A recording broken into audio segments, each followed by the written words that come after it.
Episode yang ke-6 dan yang terakhir untuk tahun 2025 ini, akan saya mulai dengan acara touring dengan rute Bali bagian timur bersama teman-teman dari SMA 5. Dan rencananya episode yang ke-7 akan saya buat, lagi 2 tahun, yaitu sekitar bulan Juni 2027. Dalam perjalanan ini, kami melakukan istirahat sejenak di daerah Amed, sambil makan siang dan ngobrol bersama teman-teman. Saat ini untuk pertama kalinya saya melihat dan menyusuri daerah di sini. Dimanapun tempat yang kita lihat untuk pertama kalinya, akan terasa berkesan. Dan sebenarnya semua tempat di dunia ini indah dan unik, kalau kita sudah melihatnya. Itu sebabnya saya ingin sekali melihat tempat-tempat yang berbeda di muka bumi ini.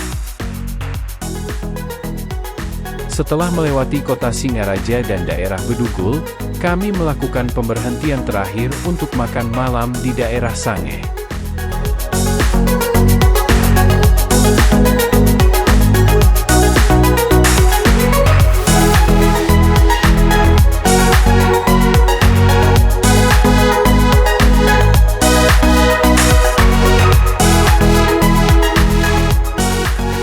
Tanggal 27 Oktober tahun 2024, bersama teman SMP dan SMA, saya mengadakan acara touring di Bali bagian barat, yaitu dari Denpasar menuju Gilimanuk, dan mengambil rute kembalinya melewati daerah Bedugul.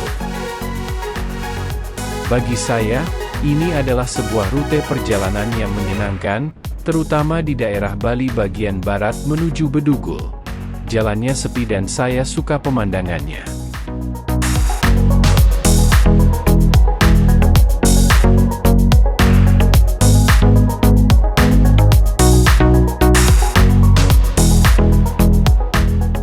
Dan tidak lupa, kita makan siang di rumah makan yang paling terkenal di daerah Gilimanuk, yaitu rumah makan Ayam Betutu Men Tempeh.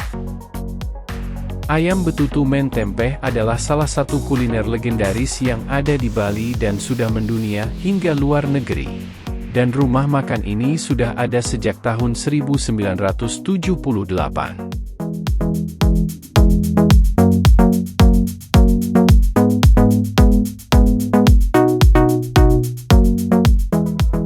Dan acara touring di Bali bagian barat ini kita tutup dengan sebuah perpisahan di daerah Wanagiri, dengan acara ngopi sambil melihat pemandangan Danau Buyan dan Danau Tamblingan.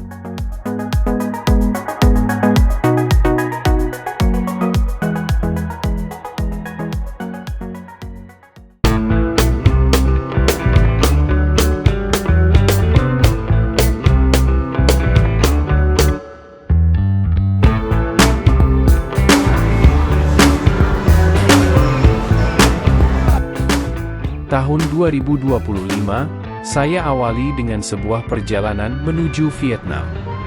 Tepatnya tanggal 6 Januari, kami berangkat dari Bali dan tanggal 7 Januari jam 6 pagi sampai di Sapa, Vietnam.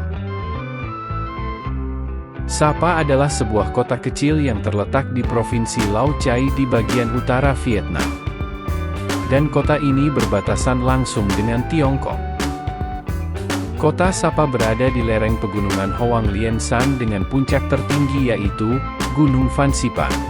Dan ketinggian Gunung Phan Xipang ini adalah 3.147,3 meter di atas permukaan laut.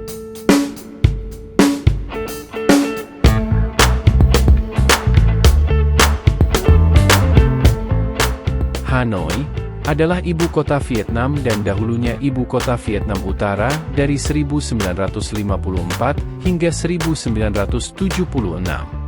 Dan populasi di Vietnam saat ini Februari 2025 adalah 101.360.708 orang.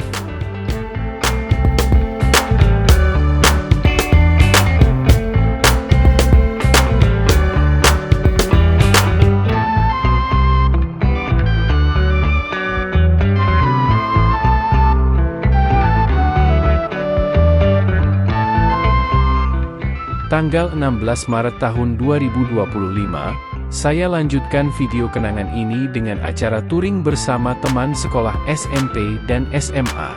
Acara touring hari ini mengambil rute daerah Danau Batur di Kintamani. Danau Batur terletak di Provinsi Bali, tepatnya di Kintamani, Kabupaten Bangli, dan merupakan danau kaldera aktif yang berada pada ketinggian 1050 meter di atas permukaan laut. Lokasinya yang cukup tinggi ini membuat Danau Batur Kintamani dikelilingi atmosfer sejuk dan menyegarkan.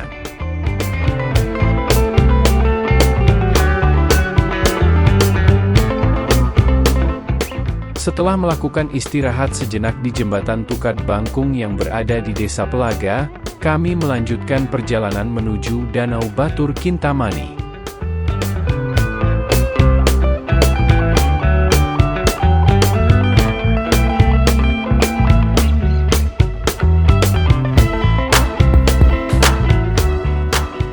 Danau Batur memiliki luas permukaan air seluas 16,05 km persegi dan kedalaman rata-rata 50,8 meter, serta dikelilingi bentang alam yang sangat memukau. Danau Batur dikenal sebagai danau terbesar yang ada di Pulau Bali.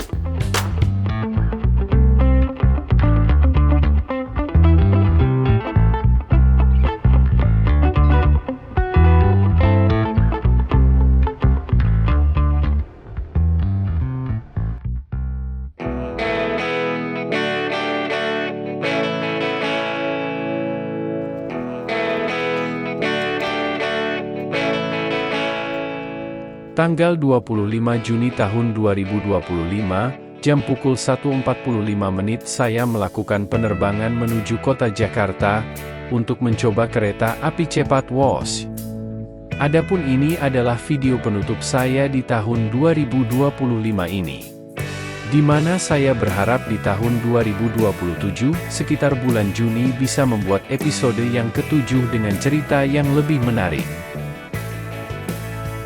Provinsi Daerah Khusus Jakarta merupakan ibu kota Republik Indonesia yang pertama sekaligus menjadi pusat kegiatan ekonomi nasional, politik, dan kebudayaan. Provinsi ini termasuk salah satu dari 20 megalopolitan atau megaurban menurut catatan Bank Dunia.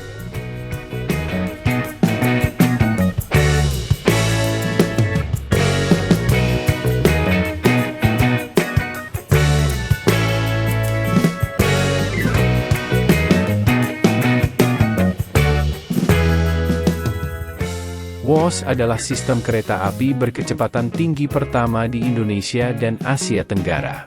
Kereta api ini memiliki kecepatan operasional hingga 350 km/h. Kereta cepat WOS sangat nyaman dan bersih. Di samping itu, kereta cepat WOS memiliki fasilitasnya yang modern, dengan petugas di dalam stasiun dan kereta sangat ramah dan siap membantu penumpang.